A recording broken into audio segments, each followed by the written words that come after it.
ملتان سے بھائی عبداللہ قاسم صاحب نے سوال پوچھا ہے۔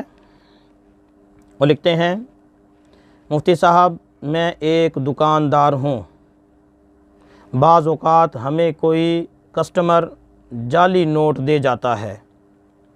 آپ سے دریافت طلب بات یہ ہے کہ اگر اس طرح کوئی شخص ہمیں نقلی نوٹ دے جائے تو کیا ہم یہ نوٹ کسی کسٹمر کو دے سکتے ہیں؟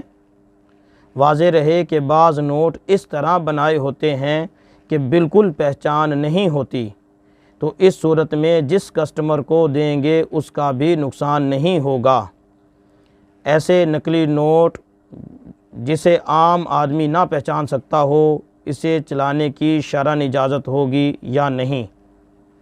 عبداللہ قاسم: جی میرے محترم بھائی، اگر کوئی شخص آپ کو نقلی نوٹ دے گیا ہے تو وہ نقلی نوٹ بے شک اتنے مرضی عمدہ طریقے سے بنایا گیا ہو، تو اس کو اگر آپ کو پتہ چل گیا ہے کہ یہ جعلی ہے تو اس کو آپ آگے نہیں دے سکتے۔ یہ دھوکہ ہے جو شرعاً قطعاً ناجائز اور حرام ہے۔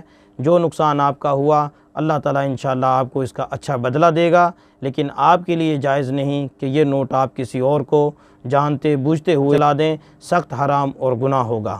آپ کو چاہیے کہ اگر کوئی نوٹ آپ کو دے گیا ہے جعلی تو اس کو آپ جلا دیں، اس کو ضائع کر دیں یا اس کو بینک میں دے دیں، جو بھی اس کی صورت اپنائیں، لیکن کسی مسلمان کو یا کسی اور کو چلانے کی اجازت نہیں ہوگی۔